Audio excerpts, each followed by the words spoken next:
saya itu gini. Semoga nanti itu ya di depan suaminya diam-diam aja gitu ya. Karena beberapa video saya kan sempat naik itu perihal debat. Monggo, monggo, monggo. Langsung mawon. Mungkin biar yang baru datang nyusul, nah itu sudah berdatangan.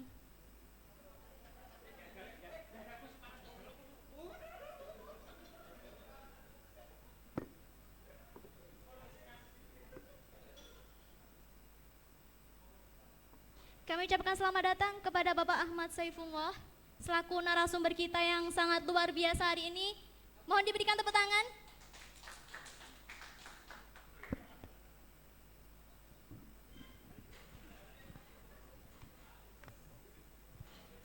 Mungkin kursi yang kosong bisa didudukin, nggih.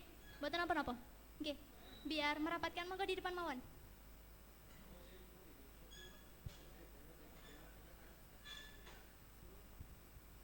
Bisa dimulai, nggih. Ini karena menyesuaikan kondisi, nggih Pak, karena audiens kita juga sudah dari pagi. Jadi tingkat kelelahan itu sudah mulai tinggi gitu. Kita forumnya semi formal saja.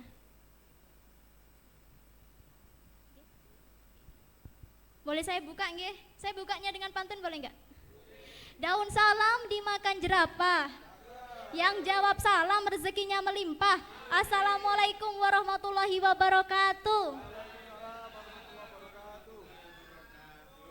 Terima kasih kesempatannya di sini teman-teman sekalian. Kok teman-teman?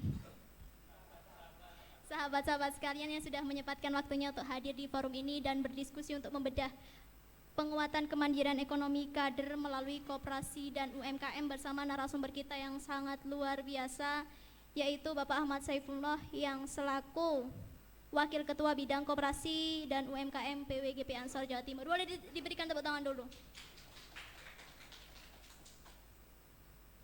Gini Bapak, di beberapa menit ke depan kita akan berbicara soal penguatan kader ekonomi gitu.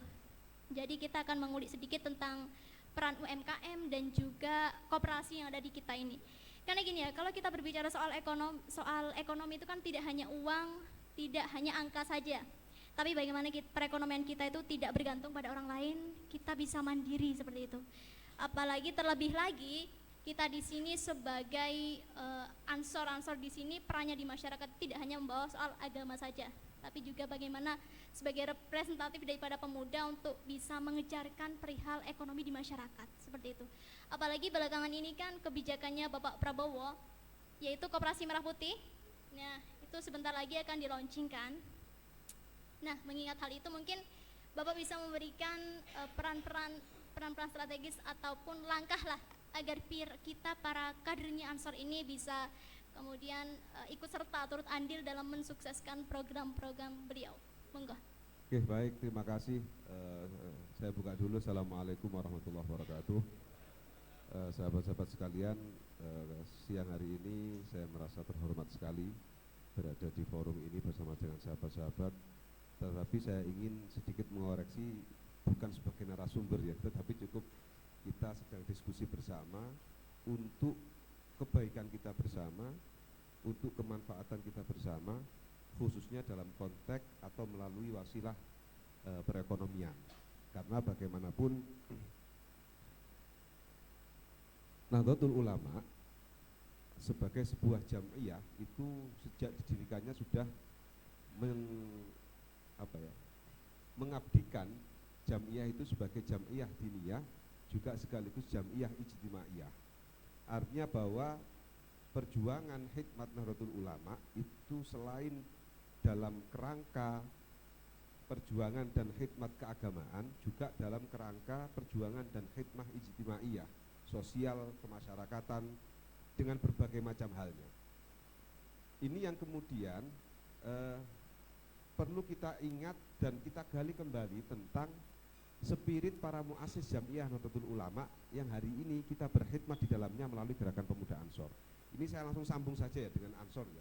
Jadi saya akan berbicara tentang kenapa kita harus berbicara ekonomi, tetapi sekaligus relevansi dan urgensi terhadap Ansor ini seperti apa. Karena sebagaimana kita tahu, Nahdlatul Ulama itu didirikan oleh para muassis kita itu dilatar belakangi 3 hal. Yang pertama tentang kesadaran akan keilmuan dengan lahirnya Taswirul Afkar pada tahun 1918. Kemudian kesadaran kemapanan ekonomi yang kemudian menjadi embrio lahirnya Nahdlatul Tujar pada tahun 1920. Dan kemudian setelah ini settle, itu kemudian dijadikan satu gerakan bersama tentang kebangsaan yang itu kemudian diimplementasikan dalam bentuk Nahdlatul Wathon pada tahun 1924, yang akhirnya pada puncaknya pada tahun 1926 lahirlah Jam'iyah yang kemudian kita kenal dan kita khidmat di dalamnya, yakni Nahdlatul Ulama. Berangkat dari sini sahabat-sahabat, ada spirit yang sebenarnya mungkin sedikit mulai kita lupakan. Tadi saya tak kenalan sebentar ya dengan moderatornya. Sayang dengan ada orang cantik di samping saya gak kenalan kan gitu. Dengan Mbak siapa? Mbak Nafi. Mbak Nafi, Kak Nafi tadi juga menyinggung tentang masalah perekonomian gitu kan. Kalau dulu mungkin orang cukup dengan masalah keilmuan merasa cukup, bahwa kemudian dia secara secara perekonomian lemah, secara karakter kebangsaannya tidak begitu ada, tetapi ketika keilmuannya dia mapan, dia merasa cukup untuk memenuhi kebutuhan hidupnya. Hal ini kita bisa lihat di dalam sejarah perkembangan Islam di Indonesia, berapa banyak tokoh Islam yang itu secara perekonomian itu biasa-biasa saja.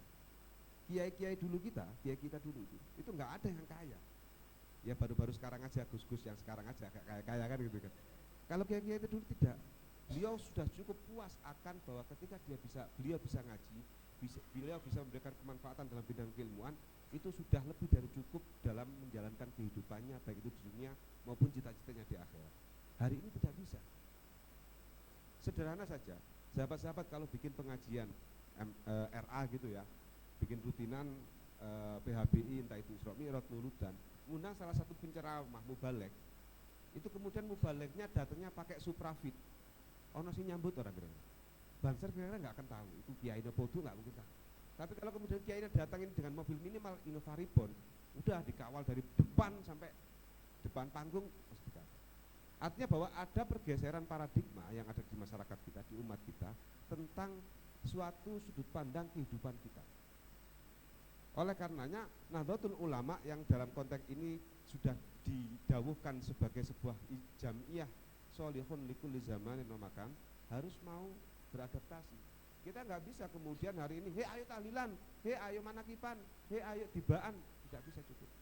Tetapi bagaimana kemudian melalui tahlilan, melalui tibaan, melalui manakiban, ada ruang-ruang manfaat di lain itu, terutama dalam masalah ekonomi. Hari ini sahabat-sahabat sekalian, di mana ada kehidupan, di situ pasti ada kebutuhan. Dan Indonesia itu bisa menjadi satu pegangan hidup dalam konteks kestabilan ekonomi, itu ketika masyarakat ini mampu secara mandiri memberdayakan ekonominya masing-masing. Tahun 1965 zaman Gestapo, bagaimana kemudian Indonesia digoncangkan oleh keadaan stabilitas politik yang begitu luar biasa, sehingga banyak pabrik tutup, banyak pengusaha gugur. Siapa yang tidak gugur, siapa yang tidak bangkrut? Masyarakat bawah yang kehidupan sehariannya itu bertani, masyarakat bawah yang kesehariannya itu kemudian meramut ternak, masyarakat biasa yang kesehariannya dia pokoknya kerja hari itu cukup untuk hari itu. Itu salah satu hal mendasar yang kemudian harus nanti kita jadikan sebagai referensi. Peristiwa yang kedua 1998, ketika Indonesia mengalami krisis moneter, siapa yang bertahan? Warteg dan warung Padang. Kenapa demikian? Karena di situ ada ruang kerakyatan yang terbangun di dalam proses perekonomian. Ekonomi kerakyatan itu? Terjangkau, mudah didapat, dan bisa diakses oleh banyak orang. Terjangkau itu secara harga tidak terlalu mahal, kemudian tersedia di banyak tempat, dan ini bisa dinikmati oleh setiap kalangan. Dari mulai presiden sampai petani itu bisa makan di warteg. dari mulai kiai sampai santri itu bisa makan di warung Padang. Sehingga 1998 itu salah satu contoh kenapa ekonomi kerakyatan itu menjadi tulang punggung dan Indonesia selalu selamat di dalam dinamika ekonomi global maupun ekonomi regional maupun ekonomi nasional. Lah inilah yang kemudian ingin kita tangkap di dalam konteks beransor hari ini. Sahabat-sahabat sekalian, saya kalau berbicara di hadapan sahabat-sahabat, saya pasti ingin selalu mengajak untuk autokritik. Kita ini, sahabat Ansor ini, itu berapa banyak yang kemudian berdaya dan bermandiri secara ekonomi. Sekarang taruhlah tadi berapa yang dilantik sahabat tua pengurusnya, 15 pengurus. Dari 15 orang pengurus itu yang sudah mandiri dan berdaya secara ekonomi berapa orang? Gak usah jawab, itu disimpulkan sendiri. Artinya bahwa kemudian kalau mau kita jujur, mayoritas dari kita ini secara kemapanan ekonomi masih banyak diisi oleh kelompok-kelompok ekonomi rentan atau di bawah nilai normal, kurang lebihnya begitu. Oleh karenanya ini butuh kesadaran bersama melalui tadi itu, melalui bahwa kita ini sebagai kader Ansor punya spirit Nahdlatul Tujar yang pernah diinisiasi oleh para muassis. Indonesia ini diselamatkan oleh gerakan ekonomi kerakyatan baik itu di tahun 1965 maupun di 1998 dan 2020. Cuma kita nggak kerasa karena kita berada pada wilayah ekonomi kerakyatan. Mungkin kalau ada yang sudah jadi pengusaha merasakan bagaimana kemarin tahun 2020 luar biasanya goncangan ekonominya gitu. Maka ini yang kemudian saya ingin menyampaikan kenapa kita perlu kembali untuk mereaktualisasi gerakan-gerakan ekonomi yang berbasis kerakyatan. Dan memang salah satu hal konkret yang menurut saya sampai hari ini masih relevan adalah melalui kelembagaan ekonomi dalam bentuk koperasi. Maka tidak salah hari ini kemudian Bapak Presiden, ini bukan karena saya orang Gerindra ya, bukan, serius bukan. Karena hari ini saya juga anggota DPRD dari Gerindra, tapi bukan karena itu. Bapak-bapak mungkin masih ingat tahun 90-an itu di setiap desa ada yang namanya KUD. Apa KUD? Koperasi Unit Desa. Koperasi. Artinya bahwa koperasi ini salah satu unit usaha atau badan usaha yang sudah teruji atas berbagai macam hal dinamika ekonomi yang dialami oleh Indonesia.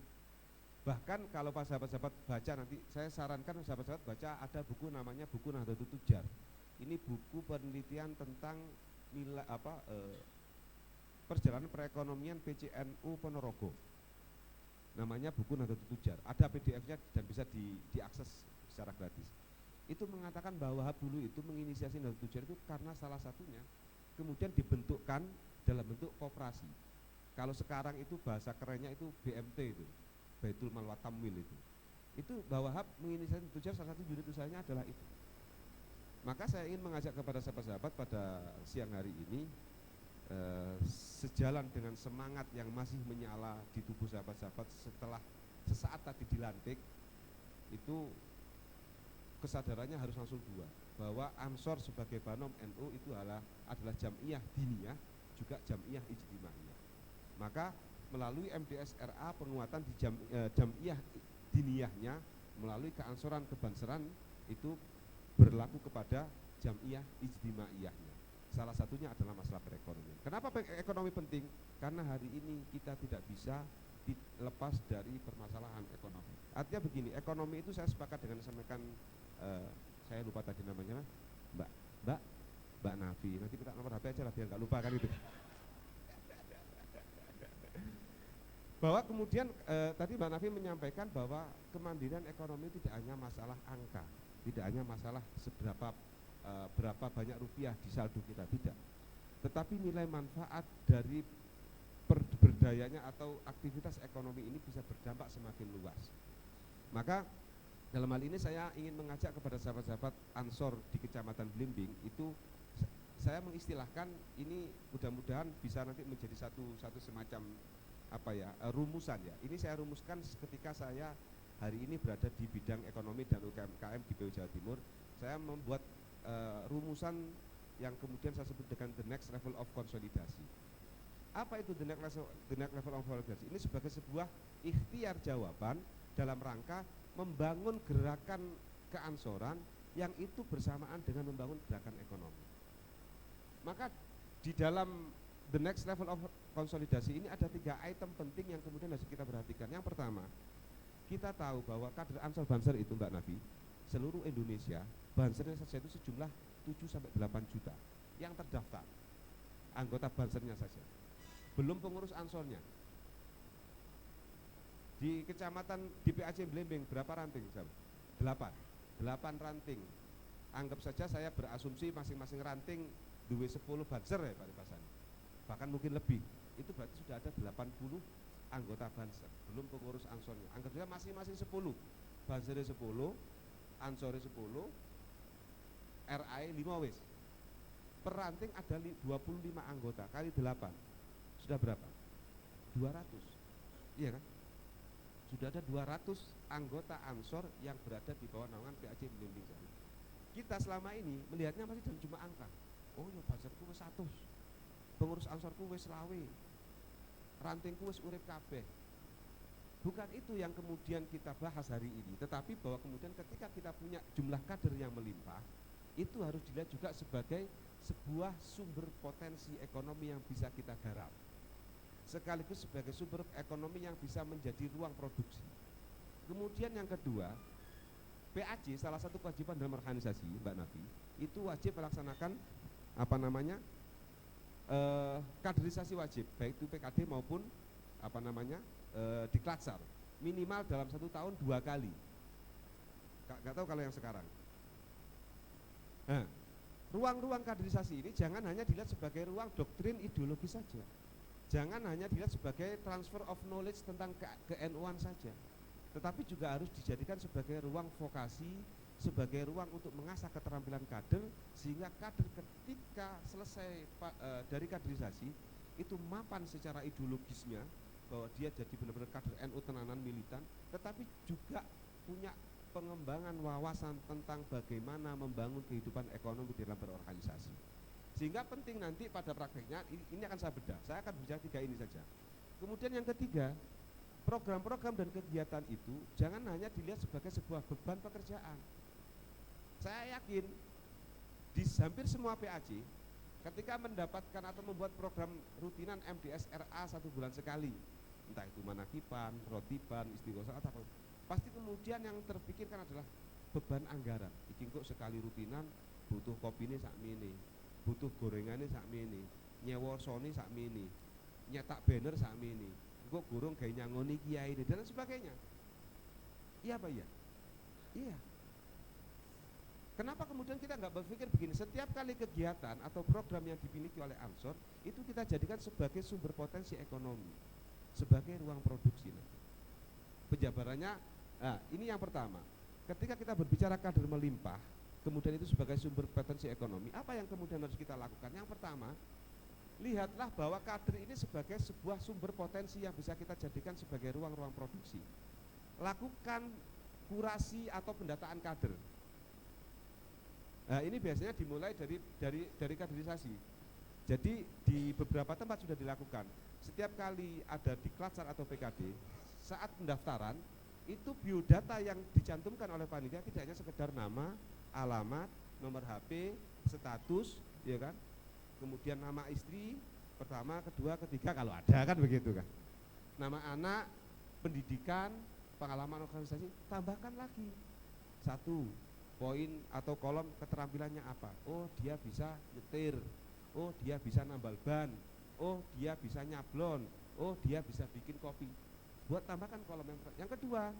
Kemudian status pekerjaan, pegawai, karyawan, atau punya usaha sendiri. Punya usaha sendiri juga begitu, dikelompokkan lagi. Punya usaha sendiri ini, atau biasanya kan kemudian kita tulis wira swasta gitu saja kan. Di Ansor sudah tidak boleh lagi, harus secara spesifik. Oh dia usahanya adalah pengepul tembakau rokok, kayak sampai sini. Nah Mas Dimas, atau dia adalah juragan ternak wedhus, ditulis kolomnya begitu, jangan wira swasta. Sehingga ketika kemudian Ansor mendapatkan input data keanggotaan baru ini sudah clear. kalau perlu sampai golongan darah, kepemilikan SIM. Iya kan? Sehingga karena begini Pak, salah satu hal yang membuat NU, kita berbicara autokritik ya, kepada diri kita, itu ketinggalan dan selalu terlambat dalam melangkah, karena kita ini selalu lemah pada masalah pendataan. Saya yakin nggak bisa jawab 100%. Sahabat ketua, jumlah buzzer sak blimbing biro 80-an. Ada tambahan an itu menandakan bahwa kita tidak punya data. Nggak gitu Mas Nafi? Mas Nafi masih single apa udah? Masih single. Sudah punya pacar belum Mas Nafi? Oh belum. Tenang, tak fasilitasi ya. Fakta yang disampaikan oleh sahabat ketua tadi bahwa anggota buzzernya masih 80-an, itu adalah satu hal kecil dan mendasar. Ternyata kita sangat lemah terhadap data kita. Maka kita harus mulai nih kurasi kader atau keanggotaan. Sejak hari ini dilantik sahabat ketua, lakukan kepada masing-masing ranting untuk membuat form. Sekarang ada Google Form, ada e-form, ada apapun itu, sebar kepada seluruh ranting yang ada di Blimbing Sari. Ketua-ketua ranting kemudian melakukan penetrasi kepada anggota-anggotanya di masing-masing rantingnya untuk melakukan pendataan. Formatnya yang buat PAC sehingga seragam. Dalam waktu 1 bulan selesai. Bulan depan, bulan Juli, sahabat ketua akan bisa menjawab jumlah kader Banser se-PAC Blimbing sejumlah 89 anggota. Dengan rincian di ranting A sekian anggota, di ranting B sekian anggota. Ini harus dilakukan pertama kali sebelum kita beranjak ke yang lain. Kemudian yang kedua, balik. Nah ini pendataan potensi usaha. Setelah kita dapat nama nih, tadi ya, ada 89 anggota Banser di seluruh Koryon Blimbing. Dari 89 anggota Banser ini, berapa yang sudah kerja, berapa yang belum kerja, berapa yang punya usaha, dan berapa yang tidak punya usaha. Kalau perlu, berapa yang belum nikah, berapa yang istrinya lebih dari satu, begitu. Ini lakukan. Untuk apa? Ketika kemudian Ansor mendapatkan satu potensi peluang untuk usaha kerja, gak bingung Pak. Tadi saya ngobrol banyak dengan sahabat Dimas, itu ketika sekarang kan Blimbing lagi punya usaha insidentil berupa kambing untuk menuju kurban ini kan. Itu saya tanyakan, itu pengelolaan bis, pokoknya dodolan wes itu urusan pengelolaan kok dhisik lah. Yang penting jualan dulu aja. Ansor hari ini tidak boleh, yang penting begini. Ini begini, konsepnya begini. Kenapa ini begini? Karena latar belakangnya ini. Ini yang kemudian kebutuhannya ini, maka kita perlu melakukan ini. Begitu. Saya itu beberapa kali kunjungan ke Jogja, itu ada namanya sate kelatak di Jogja itu. Kalau sahabat-sahabat ke Jogja mampir ke daerah Bantul itu ada sentra sate kelatak, sate yang hanya dibakar tanpa ada bumbu. Itu 2 tusuk harganya 50.000. 2 tusuk, tusuknya pakai ruji motor itu. Iya, ya agak besar-besar dan nggak pakai bumbu, tapi harganya 50.000. Sehari satu warung ini menghabiskan atau memotong tidak kurang dari 50 ekor kambing sehari. Artinya apa? Bahwa kemudian potensi-potensi semacam ini, sehingga kemudian masyarakat sekitar melihat ada warung sate kelatak namanya Pak Pong warung, bisa digunakan. Yang melihat realitas bahwa ada warung makan sate kelatak yang namanya Pak Pong ini sehari membutuhkan 50 ekor kambing dalam kondisi prima yang dagingnya ini siap disantap dimasak secara kelatak. Maka masyarakatnya kemudian berangkat untuk melakukan ternak kambing. Atas kemana tujuannya? Ya nanti nggak perlu jauh-jauh, sudah memenuhi kebutuhan ini saja. Kalau nggak bisa 100%, kita minta 10%-nya. Nah nanti juga begitu perkembangannya, bisa jadi melalui pendataan potensi usaha ini, itu kemudian PAC menjadi konsolidator untuk merajut potensi-potensi ini. Oh, di Blimbing ini ada kebutuhan A, di Blimbing ini ada kebutuhan B, di Blimbing ini ada kebutuhan C. Dari semua kebutuhan yang dibutuhkan oleh Blimbing ini, apa yang paling potensial? Itu yang kemudian dijadikan dasar Ansor untuk menginisiasi usaha seumpama begitu. Kalau toh kemudian sudah jalan, tinggal melakukan penguatan saja. Kemudian yang ketiga, nah ini yang kadang-kadang kita seringkali karena kita ini so akrab gitu Mbak Nabi. Iya kan, kita ini kan so akrab, terus gampang lah wong kekancan wae kan. Tidak boleh sahabat.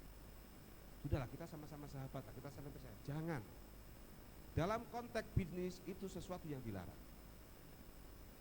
Trust itu dalam konteks bisnis ya, dalam konteks usaha itu hanya boleh berlaku di atas kertas. Trust tidak boleh dibangun atas dasar lesan, tidak boleh. Kecuali dalam arti pribadi, silakan kalau dalam arti pribadi sama kekancan antara satu dan yang lain itu saling kowe utang aku ora usah coba ora usah dicatat ora apa-apa. Tapi dalam konteks usaha itu sesuatu yang dilarang, tidak boleh. Maka harus ada fakta integritas. Harus ada kesepakatan bersama, harus ada nilai umum yang disepakati secara berjamaah dalam rangka membuat gerakan ekonomi tadi. Kemudian yang ketiga tentu yang keempat yang paling penting, ini yang seringkali belum dilakukan oleh NU. Kadang-kadang pendataan wis potensi usaha wis pun duwe, bahkan wis gawe MOU barang, tapi terus kemudian gak ngerti, itu terus diapake. Maka ini yang saya tambahkan yang keempat, strukturisasi badan usaha. Bikin badan usaha secara profesional. Atau setidaknya kelolakan secara manajerial, apapun itu bentuknya. Kalau dalam konteks badan usaha ada secara paling bawah itu ada namanya QB, kelompok usaha bersama. Ada namanya koperasi next sedikit, ada nanti namanya CV, sampai nanti ada namanya PT dan PT persero terbatas dan seterusnya. Ini penting. Makanya kemarin ketika sebelum saya hadir di sini dengan sahabat ketua dengan Kasat Korjon dan sekretaris ya kita ngopi, saya sampaikan. Kalau memang dirasa kambing ini potensial, maka ini harus dijadikan sebagai stimulusnya. Tidak boleh dijadikan sebagai finishnya. Selanjutnya apa? Strukturkan. Jadikan badan usaha. Entah itu kelompok atau koperasi. Dan nanti bagaimana kelompok dan koperasi yang nanti ini akan menjadi stimulus juga dalam pergerakan organisasi keangsuran tadi. Sahabat-sahabat sekalian, ketika 4 hal ini bisa sahabat-sahabat lakukan secara sederhana saja tadi itu, mulai dari pendataan kader tadi itu. Pastikan berapa jumlahnya, jangan lagi ada di belakang angka yang kita sampaikan kan gitu kan. Iku omsete apa jenenge? Kandang wedhus apa sekarang namanya? Ansor Farm ini. Iku pira omsete? Ya kira-kira 15 jutaan lah. Wis iku wis ora percaya aku Pak tenan Pak. Gitu. Harus by data. Itu kan sederhana saja. Ini yang kemudian perlu saya sampaikan kepada sahabat-sahabat bahwa Ansor sebagaimana disampaikan oleh Ketua Umum PBNU Kiai Haji Saquf, Ansor adalah elemen kinetik Jam'iyah Nahdlatul Ulama. Ansor adalah bempernya Nahdlatul Ulama. Ansor adalah kepanduannya Nahdlatul Ulama. Secara sederhana dan kasarane, Ansor iki sing bagian ketabrak, Ansor iki sing bagian kejeglong, Ansor iki sing bagian salah ora apa-apa. Tapi dalam rangka menyelamatkan kiai-kiai kita, dalam rangka menyelamatkan Jam'iyah kita, ojo sampai justru sing kejeglong, sing salah, sing iki adalah kiai kita. Kalau kita kemudian taruhlah kebentuk, itu besok ngadeg Pak, cek nom-nom, gitu kan. Cara dibuli sidik ora masalah. Ini. Lah setelah kemudian ini kita lakukan, maka ini kita konklusikan, kita simpulkan di dalam ruang kaderisasi. Makanya saya hari ini mendorong kepada bidang kaderisasi, setiap kali kaderisasi dilakukan jangan hanya doktrin ideologis, ya kan? Harus ada doktrin bisnisnya. Harus ada doktrin bisnisnya. Ngapunten. Di kelas 1 berapa bayarnya sekarang? Di kelas 1 100.000? 100.000? 150.000 lah, anggap rata-rata 150.000. Itu kan sudah menjadi hal konkret bahwa aktivitas ini membutuhkan biaya. Biaya ini hanya bisa berkembang ketika dilihat dari sisi bisnis. Selama ini kalau kita berbicara kaderisasi, wes gak ono hitungannya belas Pak, wes rugi loh, iya kan? Kita bayar 150.000 nih, iya kan?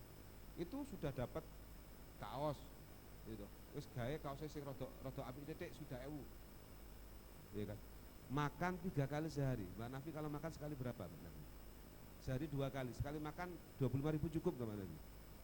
Anggap saja cukup. Saya ketahui Pak sedino, Pak. Nek ping telu, nek 3 hari berarti kan 6 kali. Berarti kan 50.000 kali 3, 150.000. Kayak mangan tok gak cukup. Akhirnya apa yang terjadi? Setiap kali mau di kasar bingung iki golek duit nanti. Iki sapa sesuk ditodong. Iki proposal iki digowo nanti. Iya, Pak, iya. Iya. Kenapa enggak kemudian ini kita jadikan sebagai media untuk melakukan usaha gitu.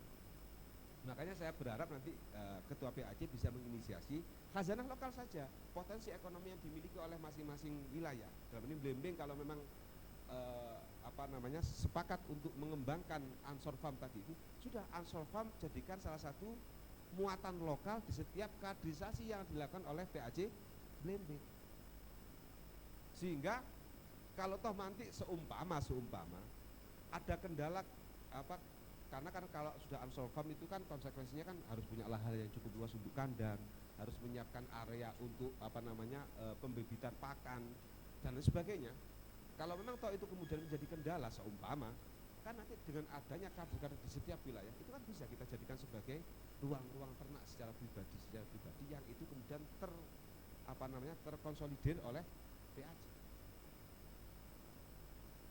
Maka boleh tekok di Klatsar itu, sahabat-sahabat, tidak hanya membawa sertifikat, Pak, bawa cempe loro. Pernah nggak kita membayangkan begitu? Berapa harga cempe sekarang itu? 500.000? Anggap saja 500.000. Setiap kali di Klatsar taruhlah 50 orang. PAC yang sekarang punya Ansor Farm ini setiap satu periodik ini sak manaan itu duwe cempe piro? Setiap di Klatsar dibagikan. Meskipun nggak semuanya ya. Kita kurasi tadi itu loh. Oh, iki sing kira-kira omahe kene iki rada masuk akal, dhek iso angon wedhus. Setahun kemudian berapa domba besar yang bisa kita panen tanpa kita harus mengeluarkan biaya. Buruannya piye, Gus? Kan mau digawani loro. Ya sitok deh. Iya kan? Kalau dulu istilah wong biyen iku napa Pak istilahnya? Paron gitu kan. PAC tidak perlu mengeluarkan biaya tapi bisa panen, kader tidak perlu modal tapi dia bisa punya kambing. Ini contoh sederhana saja, konkretnya nanti bisa diaplikasikan sesuai dengan keadaan ya. Tapi contoh sederhana begitu. Sehingga pulang dari kaderisasi itu ya mantep ya, ternyata awak dhewe kudune beramaliyah NU. Sekaligus bahwa awak dhewe kudu mateng secara ekonomi karena begini. Dan awak dhewe jelas Pak, kadal fakru ayakuna kufra. Tapi awak dhewe kok kerasaan banget dadi wong melarat iki lho. Iya kan? Kita ini kan agak lumayan kerasan kita jadi orang melarat gitu. Ya ini. Kemudian yang kedua, berikan materi-materi taktis dan logis. PKD di Klatsar jadikan sebagai ruang praktek. Oh, carane ngubah wedhus iku ngene, seumpama begitu kan. Carane ngaret iku ngene lho, Cah. Seumpama begitu. Hal teknis. Atau nanti usaha apa yang lain. Pembuatan teknologi pembuatan pakan ternak. Jadikan itu sebagai materi lokalnya yang terjangkau saja. Ojo ndaki-ndaki aku kepengin gawe PT, Gus. Engko aku tak nyanyi juragan 99. Nah, kendakin, Bos. Tidaknya tuku bis lan tuku dulinan ku lho, bis rentengan itu. Apakah kita nggak boleh bercita-cita tinggi? Boleh, tetapi tetap tapakilah dulu bumi ini untuk kemudian bisa kita capai. Dan yang tidak kalah penting, sahabat PAC, berikan kader-kadernya ini, anggota-anggotanya ini, perusahaan ini, workshop tentang wirausaha. Brainstorming itu penting. Kita ini akan maju, salah satu start awalnya itu dari kemapanan pola berpikir. Karena begini, menurut saya menambahkan apa yang disampaikan Mbak Nafi tadi itu, bahwa kaya itu bukan urusan angka, tapi kaya itu urusan mental. Tidak peduli seberapa banyak nominal yang ada di rekening kita, ketika mental kita kaya, kita akan menjadi orang yang tatak untuk selalu memberi. Tetapi ketika mental kita miskin, meskipun di rekening kita ada puluhan miliar, kita akan menjadi orang yang senang untuk meminta. Maka brainstorming itu penting melalui workshop, pelatihan, diskusi, hal-hal semacam ini. Maka mohon maaf, kalau saya berbicara pragmatis Mbak Nafi, ngapain saya capek-capek gawe dari Mojokerto, ya kan, ke sini dengan jarak tempuh kurang lebih 60 kilo. Cara tuku gawe solare mobil gue ora cukup gitu kan. Ya kok nek disangon ini ora kan begitu. Iya kan? Tidak. Tetapi saya melihat bahwa forum semacam ini sangat penting. Saya itu berkembang dari forum-forum kecil semacam ini. Saya kuliah nggak lulus, meskipun pernah kuliah. Tetapi saya itu punya pengalaman yang menurut saya tidak baik untuk ditiru, tapi perlu saya ceritakan. Tapi jangan ditiru. Saya itu kuliah di Jogja, di UIN, ambil jurusan tafsir hadis. Tafsir hadis, karena saya basically dari kecil pondok, kelas GMI mondok sampai kuliah, pulang-pulang nikah sudah. Itu tidak punya pengalaman bersosial, tidak punya pengalaman berorganisasi, tidak punya pengalaman nyambut gawe blas wong urip ning pondok. Tapi semasa saya kuliah saya menemukan dunia baru di mana saya itu punya ruangan baru yang namanya nongkrong di warung kopi. Jadi setiap kali saya kuliah itu kalau sama satu hari kuliah itu 6 SKS begitu ya. Itu paling saya berangkat 2 SKS. Jam pertama tuh aku mangkat, baru aku udah warung kopi. Makanya akhirnya gak lulus gitu. Tetapi dari warung kopi ini pikiran saya banyak mendapatkan wacana, isu-isu bisa kita diskusikan secara ngawur saja. Tetapi kan ini ada hal yang bisa kita jadikan sebagai alat pengasah pikiran kita, sehingga kemudian kita bisa berpikir secara jernih, bisa melakukan rasionalisasi, bisa berpikir secara logis dan sebagainya. Tetapi gak lulusnya ojo ditiru. Terus apa jenenge, bolos kuliah jangan ditiru, jangan. Nongkrongnya tapi nongkrong dengan diskusi. Karena waktu itu saya belum marak media sosial. Jadi nongkrong ya nongkrong tenanan, Pak. Jagongan ambek kancane. Nah, sekarang ini nongkrongnya wonge tok bareng, Pak.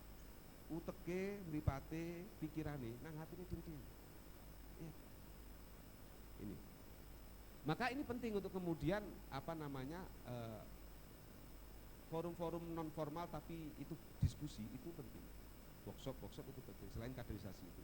Maka lakukan kaderisasi non formal. Contoh nanti setelah RTL-nya dari Dikasar contoh ya, itu adalah melakukan workshop tentang tata kelola peternakan kambing, semua begitu. Kalau nanti ada potensi yang lain, kelompokkan. Sehingga RTL tidak hanya kemudian sowan ketua MWC, sowan ketua muslimat, sowan ketua ranting, bahwa kulon ini sampun kader ansor, sampun kader basan, kader.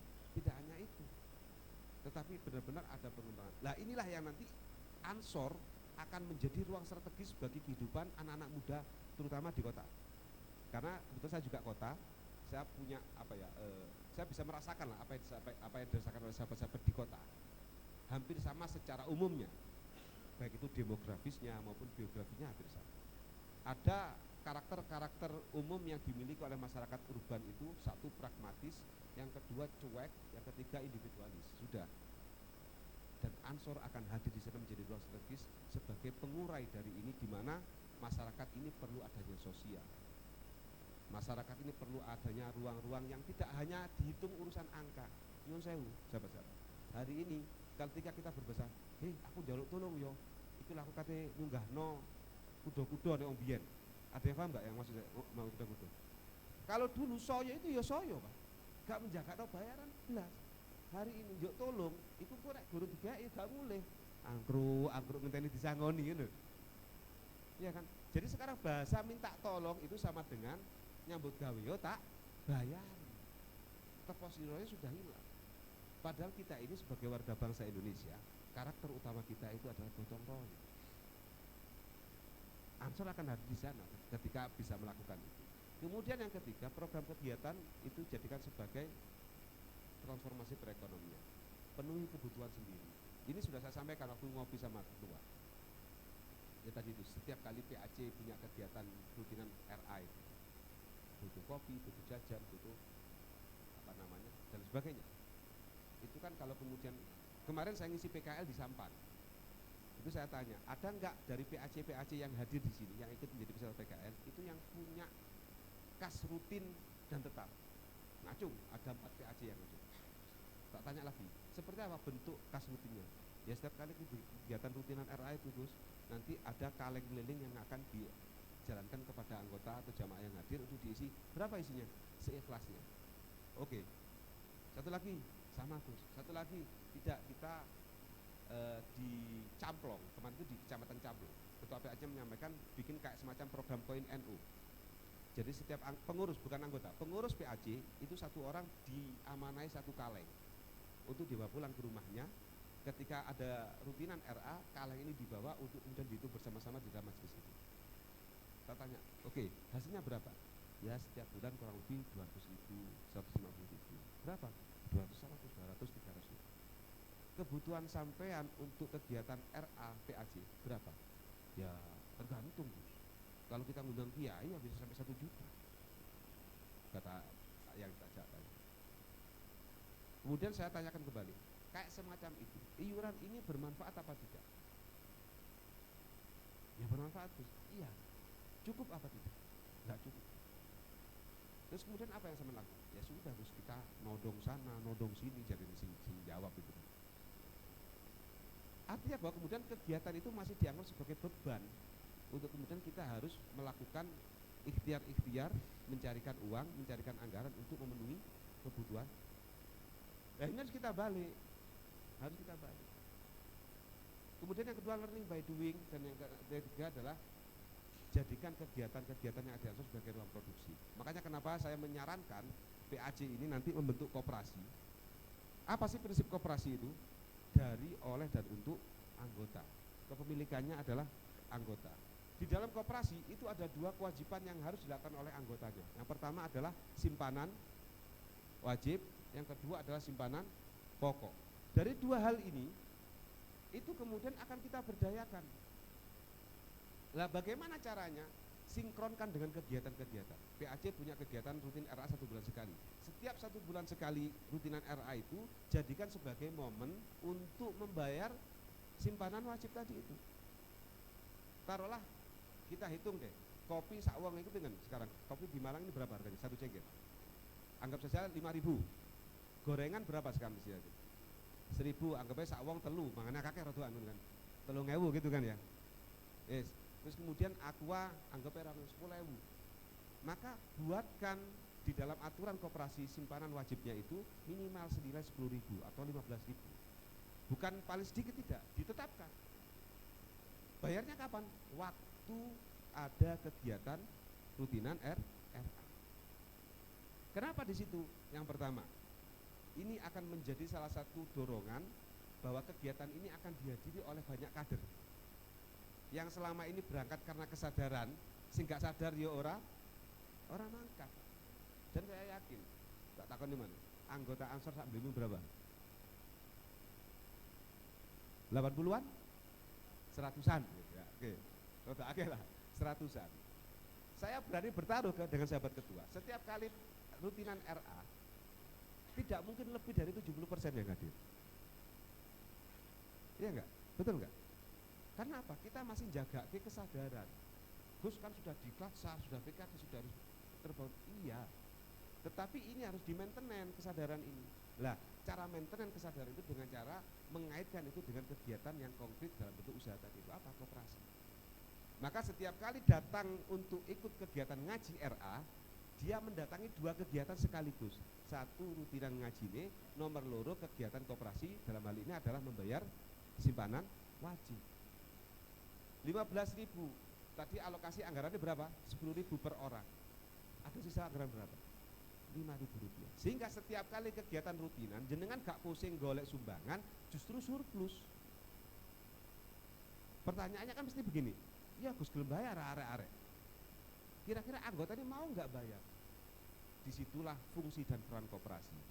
Mereka yang kemudian mendaftar dan membayar simpanan wajib dan simpanan pokok akan terdaftar sebagai anggota koperasi yang konsekuensi dan komitmennya adalah setiap anggota koperasi pada setiap periode pembukuan atau 1 tahun sekali mendapatkan manfaat dalam bentuk SHU, sisa hasil usaha. Kita ini kan secara organisasi diwajibkan setiap tahun ada, kalau dulu raker bahasanya, kalau sekarang sudah dirubah melalui Kombes menjadi musker. Musker ini kita jadikan sebagai juga momentum untuk RAT. Sehingga sahabat pengurus PAJ ketika musger gak bingung golekno sangune cah-cah. Sudah ada dari mana? Simpanan wajib dan simpanan pokok. 5.000 per bulan per anggota. Nek ping rolas berapa berarti? 60.000 Pak. Setidaknya sama nyangoni arek 50.000 kan lumayan. Gak ada yang golek duit itu duit sampean. Yang 10.000 kita kembalikan untuk modalnya koperasi. Sehingga yang awalnya hanya kesadaran saja untuk melu ngaji RA karena ada irisan tentang koperasi tadi itu. Oh iya, aku tak era serius nabung. Toh nang kono yang kok oleh jajan, oleh mangan, tetep kok oleh sangu. Analisa saya ini belum terbukti ya, tapi saya berharap sih Blembing nanti bisa membuktikan itu gitu kan. Karena biar gak ben aku gak apa ya, gak muspro lah aku teko rene kan maksudnya. Coba nanti diukur. Sebelum ada pola ini, ada koperasi di dalam PAJ ini, dengan sesudah ada koperasi di PAJ ini, kemasifan anggota menghadiri kegiatan rutin itu menurun apa meningkat?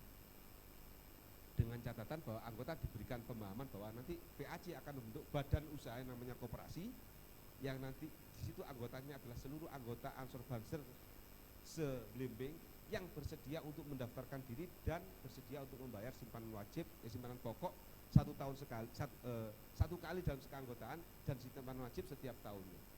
Ditambah lagi nanti ketika pengurus koperasi yang tengah berhasil menginisiasi usaha-usaha termasuk Ansor Farm tadi itu, ada dividen atau SHO yang bisa diambilkan sehingga oleh gak mung 5.000 ping 12, tetapi persentase dari keuntungan Ansor Farm, keuntungan dari Bosimbako seumpamanya begitu kan. Wes saya MOU kan dengan Ansor bahwa 1% dari keuntungan usaha bako saya, sahabat Dimas ini, tapi tertulis ya, bukan kemudian lesan, akan dimasukkan sebagai pendapatan koperasi, bukan kas Ansor. Maka pada rumusannya nanti tidak ada kas Ansor.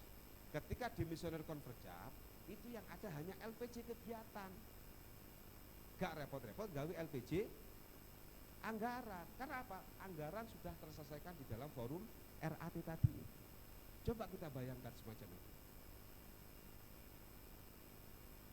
Inilah yang saya kira mungkin sederhana, tetapi menurut saya ini logis dan terukur.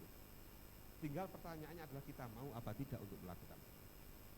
Saya kira itu sahabat-sahabat sebagai sebuah gambaran sederhana dan pemantik saja ini terkait dengan aktualisasinya itu nanti sudah pada bagaimana kita membranding produk, bagaimana kita melakukan pemetaan potensi usaha, dan bagaimana kita mengaktualisasikan itu dalam bentuk legal standing atau strukturisasi usaha tadi itu. Tapi memang saya hari ini ditugaskan oleh BW untuk keliling ke PAJ untuk menyampaikan tentang program koperasi ini. Harapannya apa? Kalau negara punya program KMP, Koperasi Merah Putih, Ansor akan punya Ansor Koperasi. Dan itu berbasis PAJ. Coba kita bayangkan. Nanti saya akan kurasikan berdasarkan zona. Nanti kalau sini ini kan Pasproma ya, Pasproma sekarang. Kalau dulu Malang Raya, tapi sekarang ditambahi dengan Paspro. Pasuruan dan Probolinggo, Malang Raya akan coba nanti kita petakan melalui zona. Kemarin Madura sudah, Metropolis sudah tersampaikan. Hari ini Pasproma saya awali di Blimbing. The nextnya nanti harapan saya nanti kita ketemu dengan setidaknya ada perwakilan setiap PAJ dari masing-masing cabang untuk melakukan ini. Pada hari koperasi bulan Oktober apa September? Saya lupa. Pokoknya hari koperasi itu negara akan mendeklarasikan meluncing Koperasi Merah Putih, Ansor juga akan meluncing Ansor Koperasi. Coba kita bayangkan berapa potensi. Saya yakin Ansor lebih kuat. Karena apa? Kita bottom up. Kalau KMP kan top down. Iya kan? Top down. Kalau bottom up itu sense of belongingnya lebih dapat. Karena kita sadar bahwa itu dari kita, oleh kita, dan nanti kembali untuk kita. Saya kira itu sahabat-sahabat sebagai pemantik saja, mudah-mudahan ini ada hal yang kemudian bisa mengganggu pikiran sahabat-sahabat sehingga sahabat-sahabat terpacu untuk berpikir, untuk mengkritisi, bukan kepada sayanya, kepada PAJ Blimbing. Biar sekiranya PAJ Blimbing setelah dilantik ini kemudian benar-benar berdaya secara organisasi, juga berdaya secara ekonomi. Saya kira itu sebagai gambaran awalnya Mbak Nafi. Terima kasih. Allahumma filakum thoriq. Wassalamualaikum warahmatullahi wabarakatuh. Jadi kalau ditakar-takar koperasi ini memang memaslahatkan gitu Pak ya. Betul. Dalam artian menghilangkan daripada kelas ke atas, menengah atau ke bawah gitu, nggak ada. Mungkin ada pertanyaan dari sahabat-sahabat sekalian? Monggo. Kalau cukup. Mungkin monggo.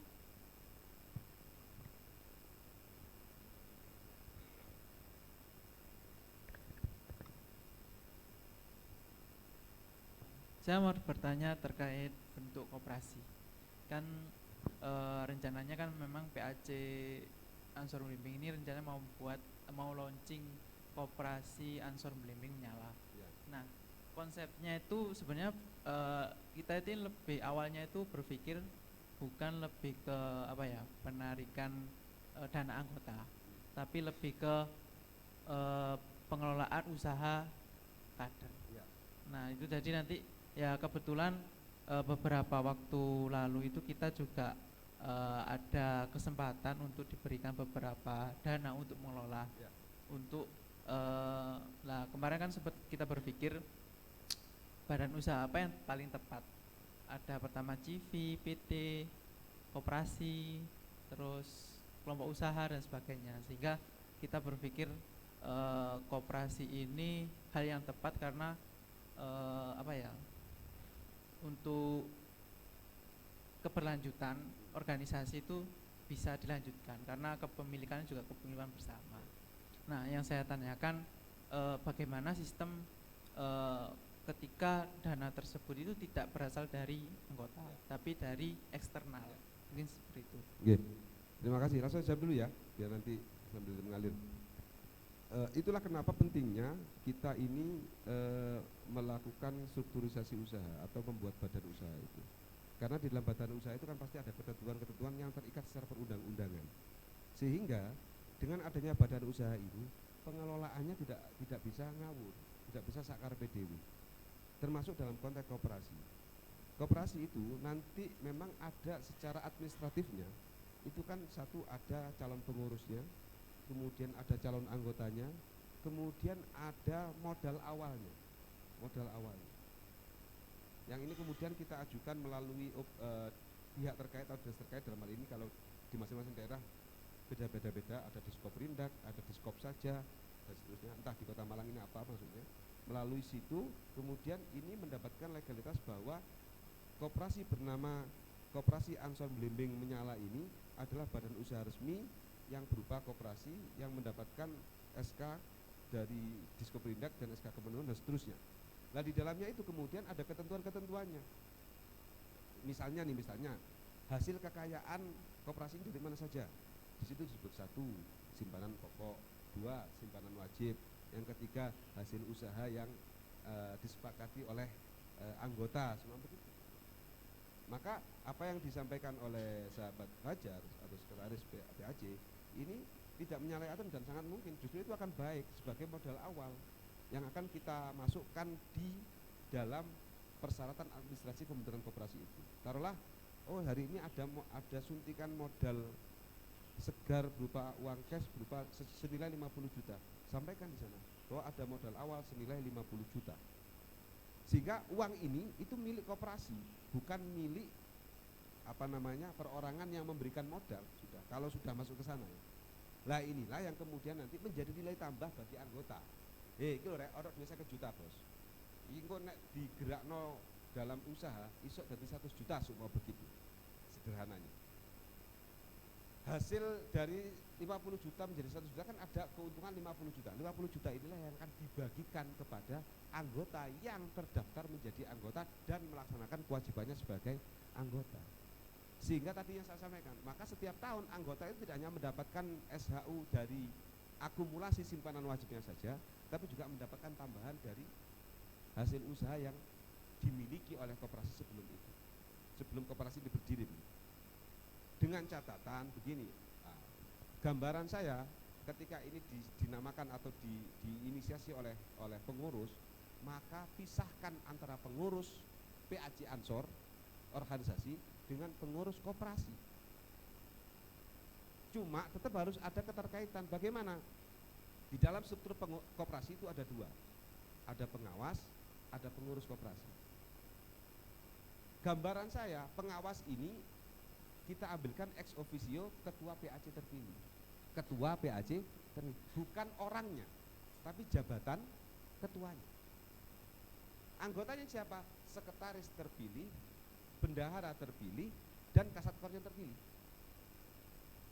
Jadi di dalam ADRT yang akan disampaikan ketika kita mengajukan pendirian Badan Usaha Koperasi itu disampaikan bahwa susunan struktur pengurus koperasi Ansor Belimbing Menyala, pengawas terdiri dari 1.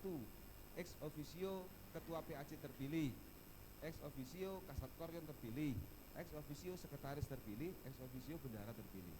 Pengurusnya dirapatkan atau diputuskan di dalam forum rapat anggota tahun atau RAT, yang itu diambilkan dari anggota Ansor selain pengurus tadi itu. Maka komposisinya pengurusnya harus selain ketua, selain KSBK, pengawasnya KSBK. Sehingga kalau pengurus koperasi itu kan biasanya ada 5 tahun, ada 4 tahun. Kalau PAC kan hanya 3 tahun. Sedangkan di dalam RAT itu kita bisa merubah itu.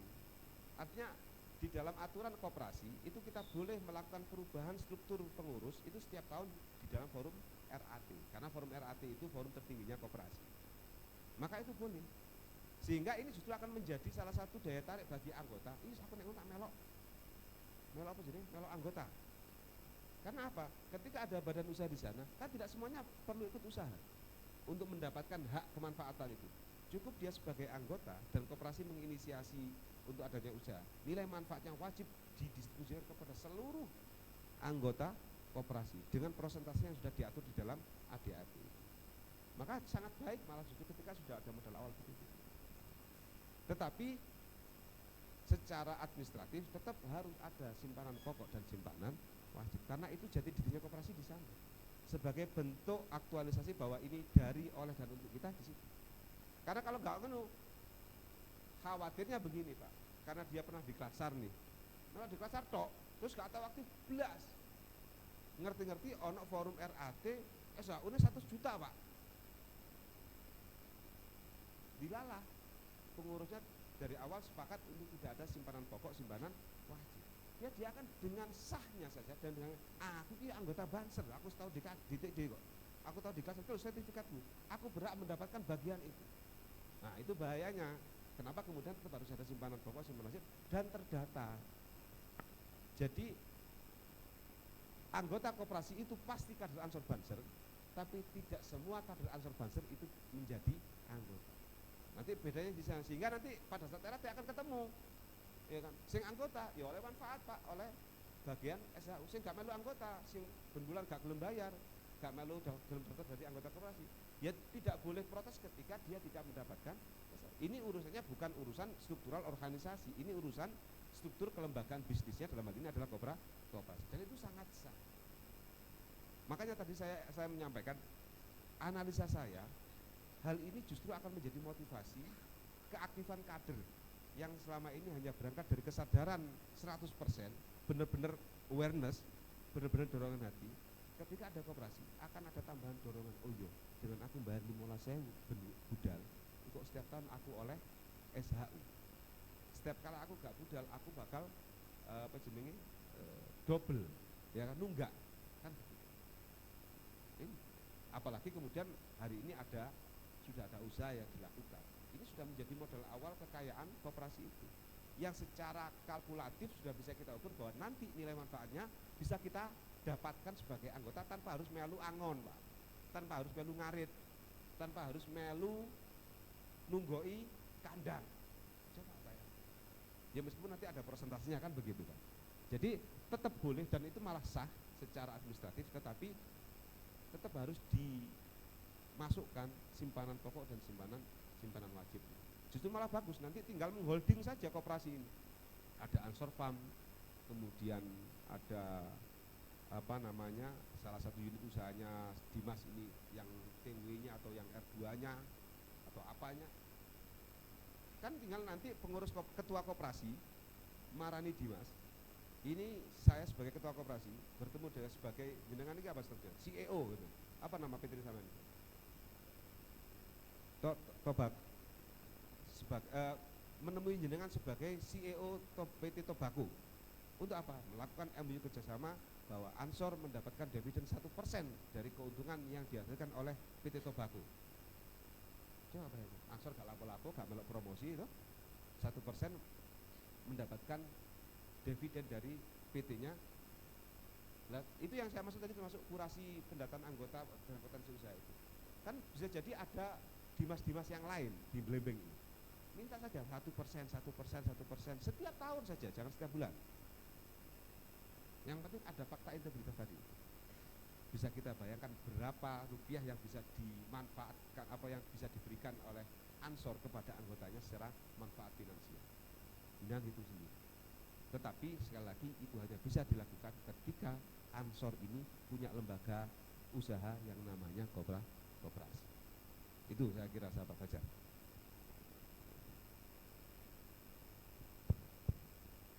Jadi ibarat kata itu seperti investasi ya Bapak ya.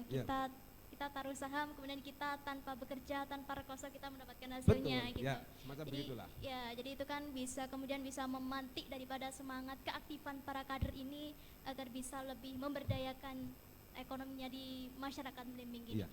Cukup? Ataukah ada diskusi lagi? Ini juga bisa mematikan kanibalisasi Pak ya. Dan kanibalisasi antara pelaku ekonomi yang ke atas, menengah dan ke bawah. Kalau misalkan di pasar itu kan ke atas, tengah, bawah itu kan campur. Jadi takutnya ada kanibalisasi yang atas makan yang bawah gitu. Makanya dilakukan, diberdayakan adanya koperasi ini karena kan sebagai warga Indonesia, kita ini kan karakternya seperti yang jenengan katakan tadi, sebagai warga Indonesia karakter kita itu kekeluargaan. Nah, maka untuk itu ya mari ayo kita keluar dari barisan yang menggantungkan hidup pada ketergantungan. Dengan adanya apa? Dengan UMKM ini, dengan koperasi ini. Karena koperasi itu kan ibarat kata seperti dua sayap burung Garuda gitu. Yang satu sisi dia bisa menghilangkan daripada ketergantungan, yang di sayap lainnya dia bisa mendukung menerbangkan adanya ekonomi yang berkeadilan. Kurang lebih seperti itu. Cukup sahabat-sahabat? Monggo, oke. Oke, monggo. Ini cuma 2 tadi. Oke.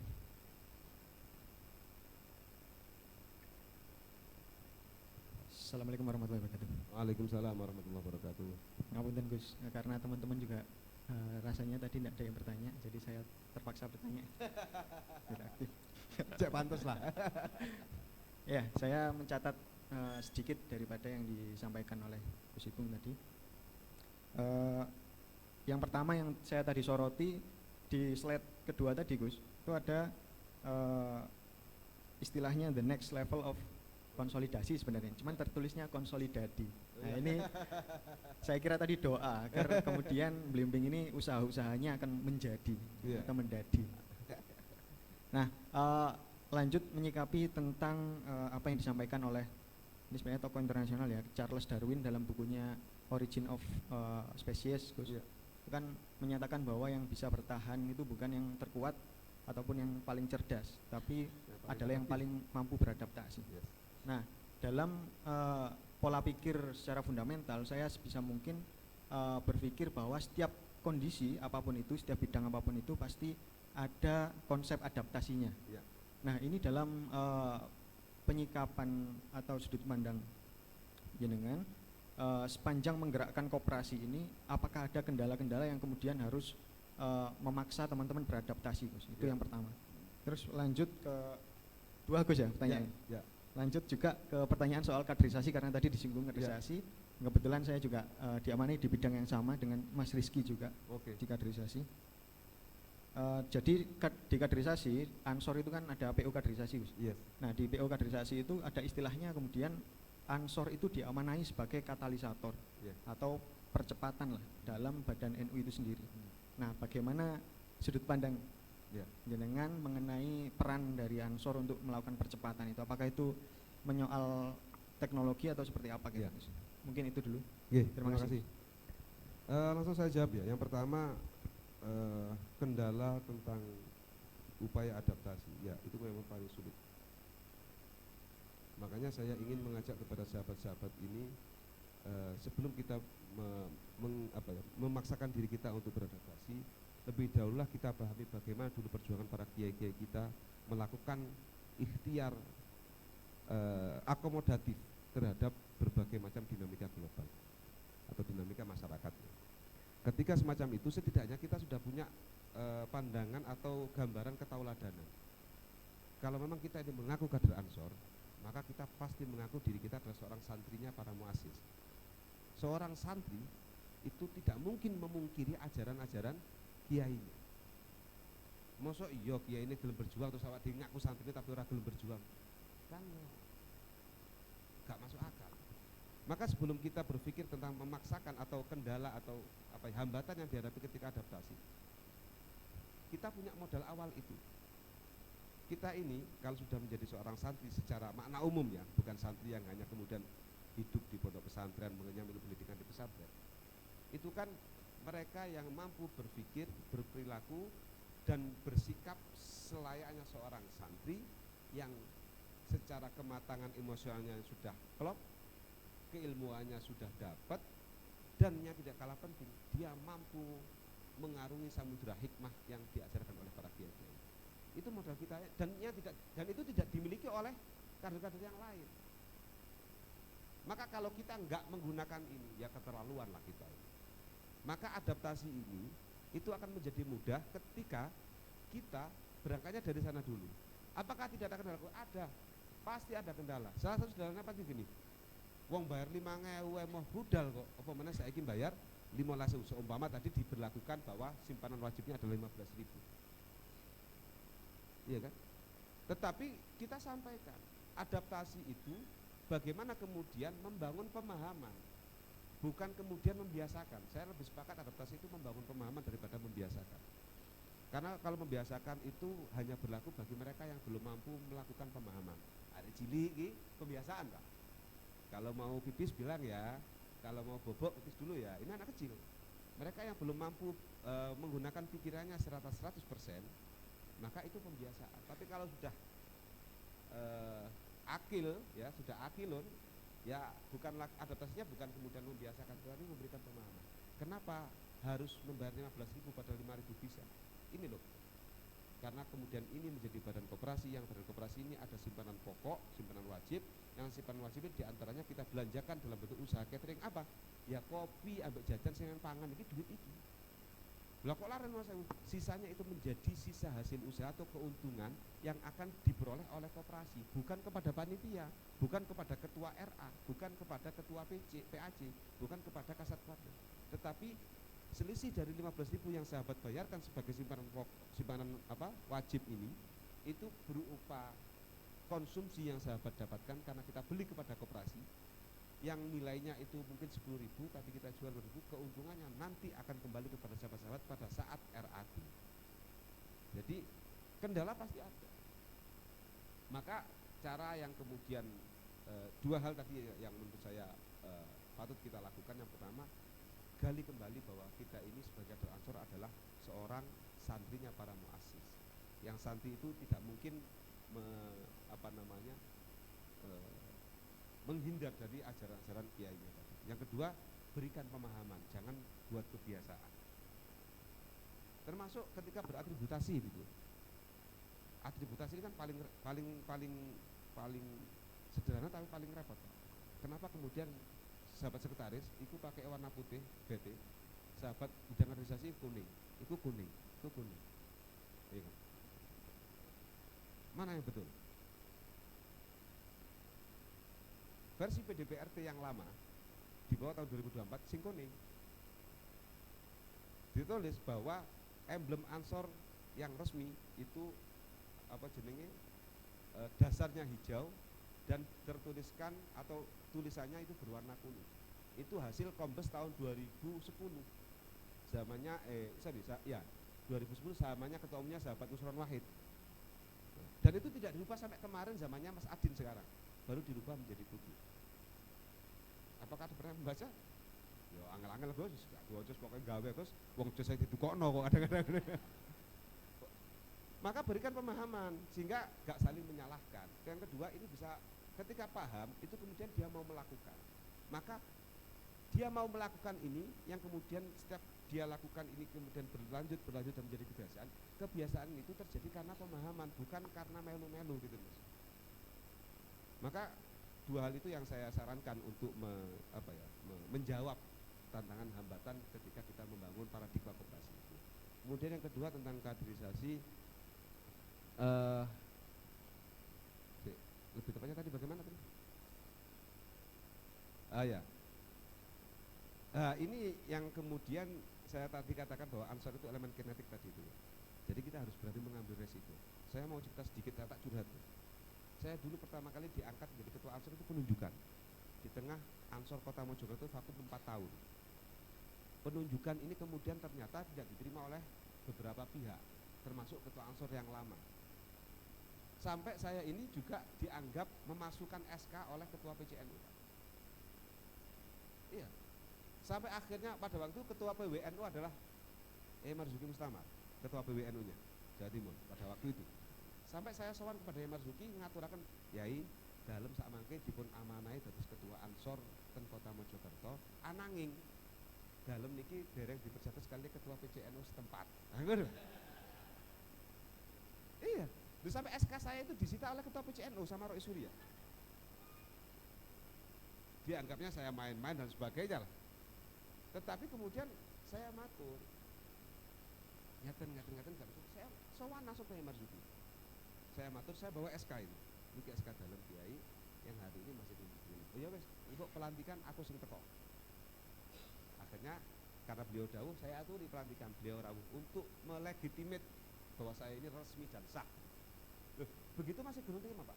Salah satu wakil ketua PCN Kota Mojokerto sowan Marzuki. Marzuki mboten sarawuh ten Mojokerto. Niku ansor ilegal. Saya pelantikan jam 3 sore, jam 1 saya telepon supirnya Mbah Yai. Ngapunten niki dengan panitia pelantikan. Nggih, saya juga ketuanya. Niki Mbah Yai dawuh mboten badhe rawuh terus ngaten. Lho. Lah kok saged informasi ngoten? Niku ngoten sing telepon. Sinten? Saya dikasih lah nomornya yang telepon kepada Mbah Yai tadi itu. Ternyata nomornya wakil ketua PCN. Saya matur, "Kang, turun diaturke lah." Saya sudah sowan ke Mbah Yai. Iya, dawuhe Mbah Yai wau ngeten, kula menelpon iki selain matur bahwa Mbah Yai boten serius, yang kedua ngaturaken dawuhnya bahwa aku bukannya gak gelem teko. Aku nek teko kok tambah ndawakno masalah. Terus aku tetap ngeridani dan mengiyakan status sampean sebagai ketua ansor Kota Mojokerto tanpa aku harus hadir ke sana. Ini yang pernah saya lakukan. Tetapi kemudian saya akan menjawab ini. Kenapa kemudian saya tidak gentar meskipun saya tak ada, bukan kemudian saya mengajak sampean untuk melawan, tidak. Tetapi ini ansor itu harus sebagai tadi itu. Ketika ono sing salah, biar ansor yang salah, bukan NU-nya begitu. Ketika ada jeglongan, sing kejeglong dhisik iki cukup ansor. Jangan sampai NU-nya. Ini yang saya maksud. Itu yang kemudian elemen kritik dan katalisator tadi. Akhirnya saya sowan lagi kepada Roy Surya PCNU Kota. Mbah Yai nyuduka Mbah Yai. Niki dalem boten mungkin bijuk dawuh panjenengan. Dalem nyuwun dawuh SK dalem niki asli napa palsu. Saya matur begitu kepada Roy Surya. Wis ngene lho, Cung. Nek aku iki asline ora masalah blas iku SK asli apa SK palsu. Nyatane sing tak dep kertas iki jeneng sing ditulis ya jenengmu kok. Wis aku pesen loro. Kemudian Mbah Yai dawuh innal ladzina qalu rabbuna Allahu tsumma istaqamu tatanazzalu 'alaihimul malaikatu dan seterusnya itu. Sangu keloro. Pokoknya kue tetap jejeg istiqomah dadi ketua ansor dan khidmat ansor. Si nomor loro kue orang nglakoni perkara-perkara sing dilarang oleh agama tak dukung. Siap ya? Sowan ini saya foto Pak. Saya grup PCNU serampung. Saya melakukan pelantikan tanpa dari PCNU sama sekali, tapi langsung dilantik oleh Allah Yarham Kasat Kornas dan Alfa Isnaini. Wes, gampang Pung, aku setek aku sing lantik. NU ora teko ora apa-apa. Itu saya bukan, tapi coba bayangkan kalau itu tidak saya lakukan, ansor akan tetap vakum. Apakah itu yang diinginkan oleh Kiai NU? Tidak. Maka saya hadir untuk menjadi salah satu tawaran solid bapak lah, masih aku benjut-benjut ora apa-apa. Sing benjut adalah ansor. Jangan sampai kemudian kita leha-leha enak-enak Kiai Nawade digebuki wong Pak. Ini salah besar kita malah. Maka kenapa kemudian di dalam inti dari kaderisasi itu apa sih? Doktrin ideologis. untuk membangun mindset keagamaan yang kuat, untuk membangun perilaku yang militan, dan untuk membangun sikap yang konsisten terhadap apa-apa yang menjadi harokahnya Jamiah Nahdlatul Ulama wal Ansor. Maka gak apa-apa salah-salah sidik, ngawur-ngawur sidik, orang apa-apa Pak Ansor kok. Namanya aja gerakan pemuda kan begitu kan. Tapi yang penting begini loh, kita ketika salah, ya siap mengaku salah. Siap salah kiai, siap dijewer, ya taruhlah kuping kita untuk dijewer kiai. Tapi kalau kita benar, kita kemudian mampu meyakinkan bahwa yang kita lakukan ini terukur, maka ya lakukan saja. Makanya kalau saya hari ini secara pribadi, tagline-nya saya balik, al-ahdu bil jadidil aslah duluan, dengan tetap wal muhafadzah alal qadimi sholih. Itu sebenarnya. Jadi kreasi aja dulu. Yang penting kita tidak mencerabutkan diri kita dari akar kita. Apa? Ya ideologis NU, akhlaknya kiai, ya kan? Harokahnya para muassis. Bahwa kemudian kita pencak silat menjadi peternak domba, menjadi peternak onta, menjadi peternak komodo, paribasan terserah lah, ya kan? Tetapi itu tidak mencerabutkan diri kita dari karakter kita sebagai kader NU dan kader Ansor. Maka tagline yang saya bawa itu akhirnya saya balik, al-ahdu bil jadidil aslah kita dulu, kreasikan dulu, inovasi kita lakukan dulu, berpikir without the box dulu, tanpa tidak hanya out of the box tapi without the box. Tapi jangan lupa bahwa kita wal muhafadzah alal qadimis, kita tetap berdiri tegak di dalam tanaman-tanaman karakter Jamiah Nahdlatul Ulama. Termasuk yang hari ini saya implementasikan dalam bentuk kaos saya ini. Kenapa kemudian saya menginisiasi bikin kaos 1934? Kok kaos logonya Ansor belas-belas sebab bisa. Karena saya berpikir sederhana waktu itu Pak, saya hidup di kota Mojokerto hanya 3 kecamatan, 18 kelurahan, sak kota. Wilayah hanya 20 km persegi, penduduknya hanya 150.000. Terus saya berpikir, iki nek aku mlebu mall terus gawe jas Ansor, iku isin ta isin. Jenengan nang kene apa jenenge mall? MOG, Matos. Sampean semua iki aja, cosplay aja. Cosplay dadi pacare Mbak Nafi. Ngedit nanggone MOG, Pak. Sampean jasan Ansor. Pantes ora, Pak? Ya enggak pantes. Wis gak usah pacaran, wis gak pacaran di pacar wis. Ijen nongkrong-nongkrong nanggone Starbucks. Ngopi Starbucks rego 80.000, Pak. Tapi jasan Ansor. Ya ora, Pak, akhirnya. Tapi kan kita butuh untuk mengaktualisasikan organisasi kita ini. Maka itu yang kemudian menjadi inisiatif saya untuk melahirkan kaos dengan desain 1934. Saya tetap membawa Ansor ke ruang-ruang publik yang di situ menjadi ruang utamanya anak-anak muda tanpa harus merasa atau dalam arti mengkerdilkan organisasi saya. Hari ini mohon maaf, sahabat-sahabat bisa cek lagi. Sahabat ketua ini kepercayaan dirinya sudah meningkat 100% daripada yang tadi sebelum pakai jaket itu. Makanya tadi bukan saya tidak hormat kepada sahabat-sahabat, saya hari ini memakai begini itu juga saya niatkan. Ini loh Ansor, sholihun likulli zamanin wa makanin, bisa hidup dimanapun tempatnya dan kapanpun tempat dan kapanpun waktunya. Jadi bukan urusan usia ya, tetapi lebih pada urusan kalau tadi masalah adaptif tadi itu, bahwa kita harus bisa memantaskan. Makanya Mbah Yai Mustafa Bisri itu kan memaknai soleh, itu kan bukan yang sholate khusyuk, bukan yang wiridane dawa, bukan yang setiap malamnya qiyamul lail, tidak. Bagi Mbah Mus, soleh itu adalah pantas. Arek nom pantasnya nyetil, Pak, kan begitu. Ya enggak Mbak Nafi? Coba Mbak Nafi ini, usianya berapa Mbak Nafi? Masya Allah, 19 tahun Rek. Wah, kena undang-undang perlindungan anak. Coba Mbak Nafi dengan usia 19 tahun, kemudian menggunakan pakaian yang dipakai oleh ibu muslimat, pantas apa ora? Ya ora sholihah, akhirnya kan begitu kan. Justru dengan beginilah Mbak Nafi ini menjadi sholihah. Sholihah orang tuh. Sholihah banget.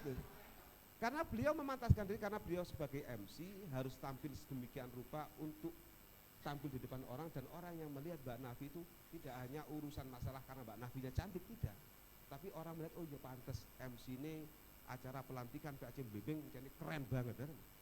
Maka saya maknai soleh itu ya keren tuh. maka ansor hari ini ketika mau dikatakan soleh, maka ansornya harus soleh. Ya, nek rapat itu tidak harus di kantor gitu kan, sekali rapatnya nang Excelso kan begitu kan. Ketuanya kan duitnya akeh bahkan begitu kan. Jadi itu sahabat terkait dengan apa namanya jawaban saya dua tadi itu. Satu, kalau saya pribadi membalik al-ahdu bil jadil asal kita dulukan, baru dengan tetap wal muhafadzah qadimul soleh, dan yang kedua ansor itu adalah kader yang soleh, kader yang bisa memantaskan dirinya di mana dia berada, di mana dia berlaku, dan kapan dia kemudian melakukan momentum itu. Saya kira itu termasuk yang saya pakai hari ini, bukan dalam rangka tidak sopan, tidak, tapi saya ingin sahabat-sahabat melihat bahwa oh iya Gus Ipung ini maksudnya presengannya kaosan ngono kuwi terus gawe outer biru bisa gitu kan. Saya sengaja, saya punya outer yang hijau juga, tapi memang nggak saya pakai. Saya sengaja pakai hijau, dan sahabat-sahabat bisa baca di dada kiri saya ini ada tulisan apa. Artinya adalah hari lahir Ansor. Meskipun biru ini Pak, tetap Ansor gitu maksudnya. Kemarin saya mengisi PKL juga begitu. Ada salah satu peserta PKL itu anggota DPR dari partai, tertanya, dari partai apa? Partai Anak Nahdliyin, jadi gitu. Berarti partai PAN, iya, tapi kan PAN-nya Anak Nahdliyin begitu. Jadi saya kira itu sahabat, yang penting jangan takut untuk berkreasi, jangan takut untuk al-ahdu bil jadidil aslah, tetapi sahabat-sahabat harus pastikan karakter diri kita, sikap kita, pikiran kita, hati kita, ideologis kita tetap dengan landasan al-muhafadzah alal qadimul soleh. Saya kira itu Mbak Nadi. Oke, terima kasih. Jawabannya cukup menarik ya, Mas Sampun, cukup. Oke, jadi kita sewajarnya lah harus mengerti bahwasanya kita adalah santrinya para muassis gitu ya Pak. Lalu juga dengan beradaptasi dalam artian tidak berkembang, dalam arti kita menambah pengetahuan di dalam hal tersebut gitu. Nah, ya semoga kita terima kasih Bapak banyak ya Pak. Semoga kita juga semuanya dapat berkontribusi dalam mendukung Koperasi Merah Putih ini. Yes. Karena gini Pak ya, yang mempelopori ini salah satunya itu kakeknya Bapak Prabowo Subianto, itu Pak Sudiono gitu ya, yang sama-sama juga membangun koperasi bersama Bung Hatta saat waktu itu. Ya semoga kita bersama bisa juga berkontribusi dalam menyukseskan program-program beliau, karena outputnya sendiri itu memang untuk berkedaulatan gitu ya. Berkedaulatan dalam artian kita tidak kemudian bergantung pada negara lain, atau kita bisa mengukur perekonomian kita sendiri, dan gitu bisa menghilangkan daripada kesenjangan ekonomi, kita bisa atasi dari sana, sehingga dengan itu mungkin kita bisa di sini duduk bareng, mungkin semua ini jajaran para pengusaha. Amin. Karena adanya koperasi itu nggih. Jadi tidak ada pelaku atas bawah, tapi semuanya sama rata dengan asas kekeluargaan dan berkedaulatan. Kurang lebih seperti itu. Saya Nafia Humaira selaku Master of Ceremony dan moderator sesi kali ini mengucapkan mohon maaf apabila ada kata yang tidak tertata atau etika yang kurang terjaga. Akhirul kalam wa wallahul muwaffiq ila aqwamit thoriq. Wassalamualaikum warahmatullahi wabarakatuh. Selanjutnya sahabat-sahabat mohon jangan berdiri dulu ya. Oh berdiri monggo, tidak apa-apa. Kita akan melakukan sesi foto bersama.